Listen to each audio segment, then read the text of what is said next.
warning, spoiler reaction and plot explanation as well as I can. I've only seen it once, and 3 hours is a long movie with many lots of details. But before we get into that, please subscribe, leave a like, comments, anything down below. And if you would like to support me, I do have a donation running, and I will also leave a link to that below. If you want to, you can donate anything you want to. Thanks for that in advance, and thank you for subscribing. I can't say how much it means to me. So I'm just glad for your support. So yeah, let's get into this in-game review. And like I've already posted my reaction without spoilers, but again, I would like to say this is of course one of my favorite new movies, and I'd give it a 10 out of 10. And it's just awesome and amazing and tear-jerking, and yeah, it got it all, and great scenes, fight scenes and stuff like that. So yeah, well, we start out in the movie and seeing the I gotta get this right because it's a long goddamn movie. So we start out with a scene of Hawkeye. That's right, of Hawkeye and his family, as we saw them end, where he's teaching his daughter how to arch. And as the wife calls for dinner, the snap happens, and he's left alone and can't find them. And he's like, "Where are you?" Running around, screaming and yelling, and that's kind of like the beginning of the movie and how it starts out. So we see how why he wasn't in Infinity Wars because he was under house arrest. So yeah, we get to see why he's the way he is in this movie, because I'll get to that later. But he's changed a lot, changed very much. So yeah, if you and of course if you haven't seen it, go see it now and then return, and you can watch and comment and do whatever you want to do. Yeah, I don't want to ruin this one because, as I said, it's an epic experience, and I feel that everyone should experience it as fresh as possible. So be pre-warned that this video contains spoilers from Endgame. So Endgame is 3 hours long, but like time flies by. It went by like this. I watched it like I felt like it went by. It wasn't 3 hours. I didn't feel like it was 3 hours long.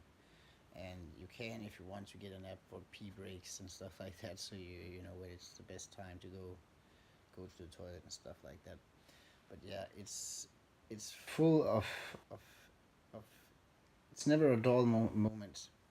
Action from start to end, and it's also a very emotional movie with some tear-jerking moments, and also a lot of funny one-liner punch liners, you know, as per usual, which are in this way.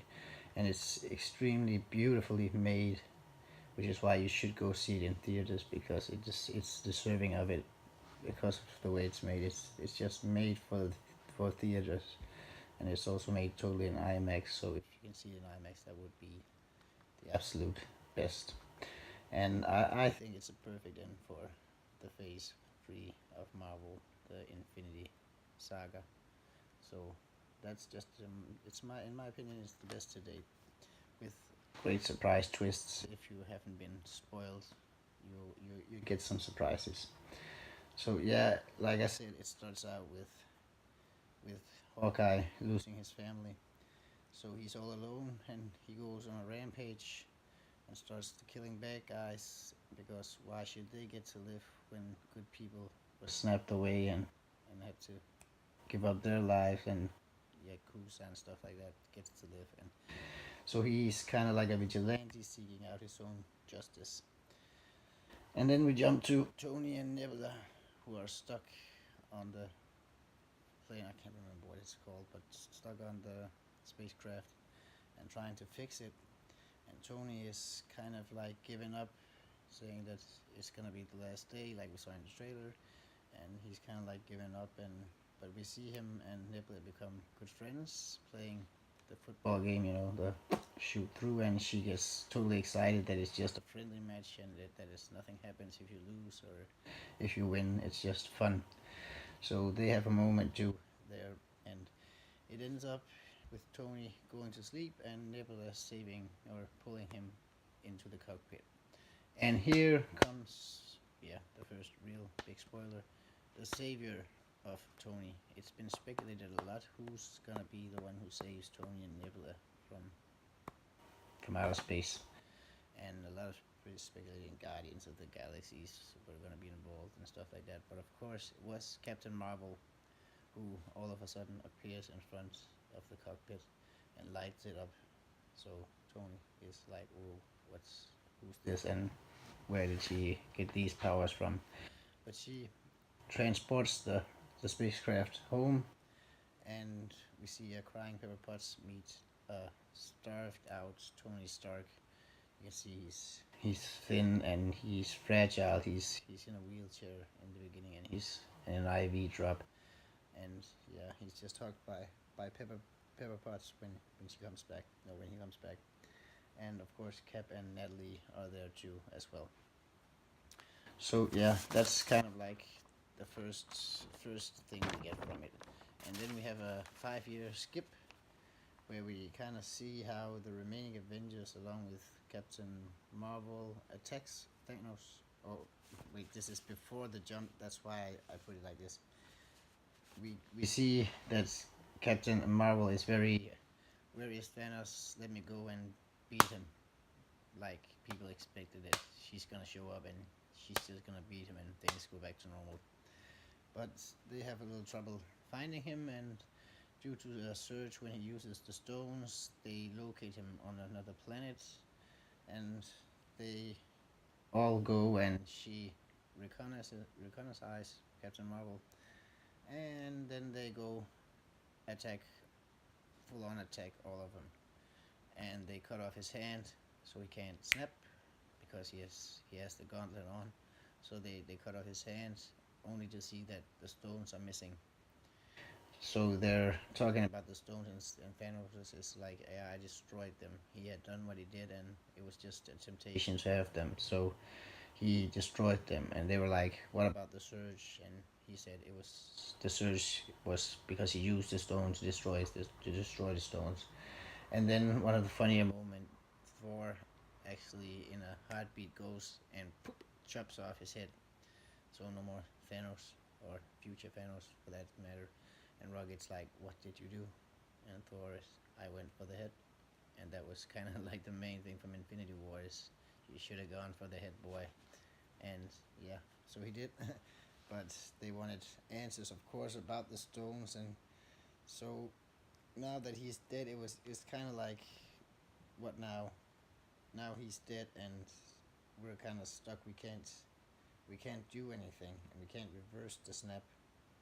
So they accept it for now, and we get the jump for 5 years, where we see Hulk and Banner have joined forces, like we also heard theories about, that he would at one time become Professor Hulk from the comics, and he did, which I thought was very funny and a great way to do it, and it was great made. So kind of it was fun.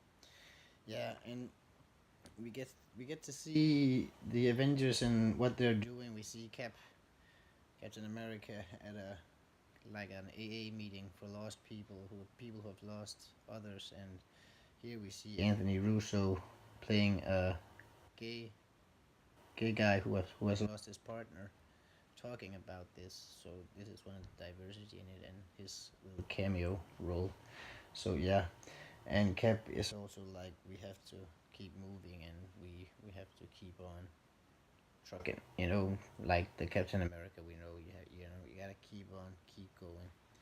So yeah, that's kind of like the first start of the movie. Like we totally see. So the and we also get to see a fat Thor who is guilt ridden because he feels like it's his fault that it all happened, and Rocket agrees that it is his fault, but he also says it's a lot of people's faults, and yeah, of course it is. So Thor is just playing video games, drinking with Meek and Cork, the two funny guys, the rock guy and his pet, just playing games and yelling at the guys they're playing with online, and he's like, "I'm four, I'll come and beat you down," because he's being mean to Cork. So yeah, that's also kind of a funny thing, and he's kind of drinking a lot, and he's got a big belly, and that's kind of fun to see Thor in that fashion because we haven't seen him. And then we see the van that we saw in Ant-Man and Wasp, where Scott Lang got stuck inside, collecting particles in the quantum realm, and it gets started up and throws out Scott, and he goes and he seeks out and tries to find his daughter, only to find that the world has changed a lot, that it's very different. And he sees a memorial and he goes to watch for her name, and he finds his own name there instead. So he goes to the house and he knocks on the door, and who opens but Hope, his daughter, and she's of course older now, and again a little tear jerking moment for people who are into that kind of stuff. So they're kind of reunited with his. They're kind of reunited. So and yeah, like I said, the world believed he was dead, and so did she. So it was kind of a big moment. And then he contacts the HQ with the solution. Is the one we see the trailer where he's like, "I'm Ant-Man, the guy outside, the guy from the airport, the big guy, the big guy, Ant-Man, you know me." And they're like, "This is a recording. It's from the front. It's from the front gate." And he comes with the solution of sort of a time travel, not really time travel, because they want to avoid all those butterfly effects and stuff like that. So they try to explain it in their way, a special form of time travel that they go back in the body, or they go back in a time where they too were to change things, but they'll just create a new timeline instead of disturbing and making chaos in it. It's kind of a whole thing that Professor Hulk explains, and also Tony gets in on it too.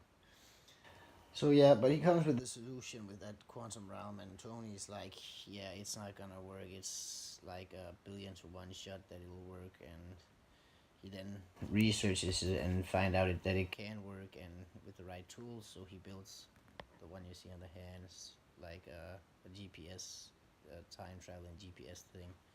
So he makes those, but it's only good for one trip forth and back, and they have to get all 5 stones. So they divide the stones into groups of 3, because they know that 3 of the stones were in New York at the same time, and one was at Vormir, and I can't remember what the last one. Yeah, it was at Asgard, the red. I can't remember which one that is, but the red one. So they divide up and go out into the quantum realm, and when trying to perfect it, because Tony doesn't want to help in the beginning, Professor Hulk is the one they turn to, and he's like, "It's not my field," but he's going to try. So they do some test runs with Scott standing in front of the van, getting ready to do so, and when he pushes the button, he gets pushed into the van, and he can push it again, he gets out. And when they do so, he becomes a younger him, an older him, a baby him, and finally himself. And he was like, "Somebody peed, one of me peed in my suit. It could be that I peed in my suit." So yeah, that was kind of a funny moment. Tony knew this. He arrives at the headquarters because he has figured out the way to make it work. And he actually says to Cap that yeah, he's here to help and stuff. And Cap says that they had some troubles, and he said, "What, baby?" And yeah, he had already guessed it. So that was kind of fun too. Uh, and so we get to see them visit all kinds of old battles and see the battles. The older self, we see Captain America battle, yeah, himself, Captain America. So the old Captain America is like, "I can keep doing this," and the old one is like, "Yeah, I know, because it's him." So yeah, he knows, but again, he's also like, "I'm not Loki. This is me. It's just I can't explain it," and he needs to get the stones. So, but then they succeed, but Thanos from 2014, from the earlier years, he gets wind of it, and he sets out to stop them. And to stop them from undoing the snap, because that's kind of like his big deal. So Tony builds an Iron Man gauntlet, ready to sacrifice himself using that gauntlet to snap, and it's an Iron Man gauntlet, one of those that fits everyone. So he's ready to do that, but the Hulk is like, I'm the most powerful one. I should do this. It almost killed Thanos, so I should do this because I would have a chance of surviving. He wouldn't know if he would survive, but he wanted to do it. So he snaps, and they bring back all the remaining Avengers and stuff like that. So yeah, they're kind of like, oh, we're back. But at the same time, the headquarters is bombarded, totally leveled, and they're thrown all over the place and stuck in. Yeah, just it's chaos. And when they come out, they see that it's Thanos and his giant army, and the army is, of course, of all his minions and the floating alien thing from the Age of Ultron vision of Tony's, where he sees all the dead Avengers and the thing flowing up. There's a lot of those too. So they, of course, get into a big battle because now all the Avengers arrive along with Wakanda's warriors, and of course Black Panther and stuff. So now they arrive, and it becomes one big battle, and they got their superpowers. So it's like they're undermatched, but because of their powers, they're kind of like equally matched, and it becomes a great big fight, and a long, cool fight scene there. But yeah, again, I gotta see where I'm at, because it was a effing long movie and a great movie, and there was a lot of things happening. So yeah, Tony, or before I get into that, all the heroes, and yeah, then Thanos gets his hands on the new gauntlet and is ready to snap again when Captain America and Thor tries to stop him, and here we actually see Captain America wield Milner, Milner, the hammer, which we've known for a long time that he was probably the only other Avenger who was worthy of wielding it. But Thor was always like, I knew it. And it's kind of like a big moment where he uses his shield and the hammer and the shield and the hammer and the shield and the hammer and the shield. But in the end, it's not enough to defeat Thanos. So in the last bit, yeah, we see Iron Man gets a wink. I can't remember from who. Yeah, gets a wink from Doctor Strange, because he asks, "Is this one of the options? Is this the option where we win?" And he says, "I can't tell you, because then it won't come true." So he just looks at him, and Doctor Strange winks, and it's like he knows. So he jumps on Thanos, and a little wrestling tackling, and he's thrown off him. And Thanos like, yeah, yeah, and he's ready to snap all of the universe away and start a new universe fresh, because he doesn't want people remembering the old time. He wants a totally new fresh, where people are just happy and grateful that they're there, and that they've been made, so that no one can revenge him or go in and try to make do or change his plans. But as he tries to do, as he snaps, nothing happens, and he turns his hands, and all 5 stones are missing. Then we see Tony with all 5 stones put in his gauntlet, and then he snaps, and he snaps away his whole dang army. So now, yeah, it's just Thanos alone, and it's kind of like he's defeated and he knows it. So he's like, it becomes Thanos' death too when with the snap. So yeah, it's kind of a big, like a circle of life thing. Yeah. So, and we also get to see Rescue Pepper Potts as Rescue, which is also from the comics, and which we have seen some photos of, if you have been so unfortunate. But we get in the final battle, we get to see her as Rescue, the blue Iron Man woman, I may say. So the Avengers got their rematch. So yeah, they they get payback and they get all of them back. And unfortunately, Tony dies from his injuries, and that's the one kind of big thing at the end is that he dies, and like Spider-Man, Tom Holland is over there, and like now it's reverse, and Tony's dying, and but before Tony died, he and Pepper got a daughter within the 5 year jump. So yeah, could she take over the mantle at some time, or is there some kind of holographic thing with Iron Man you can use him in? You've seen that in, I can't remember which movie it was, but you see the guy who transferred his mind into a computer and stuff and lived on forever. Could he do something like that, and or is it the end of of Iron Man or of Tony Stark? It's the end of Iron Man because they won't recast. So, but again, a totally great movie and worth seeing and worth the time and effort. So, yeah, I gave it 2 thumbs up, and I would recommend it to anyone. I'm gonna watch it again here when I'm going to Copenhagen. I'm gonna be watching it with my brother in the theaters, IMAX again. So yeah, I just cause you can, you know. So why not? It's a great movie. You should definitely watch it. So that's it for this time. See you all next time, and hopefully you'll subscribe and other stuff. Thanks again.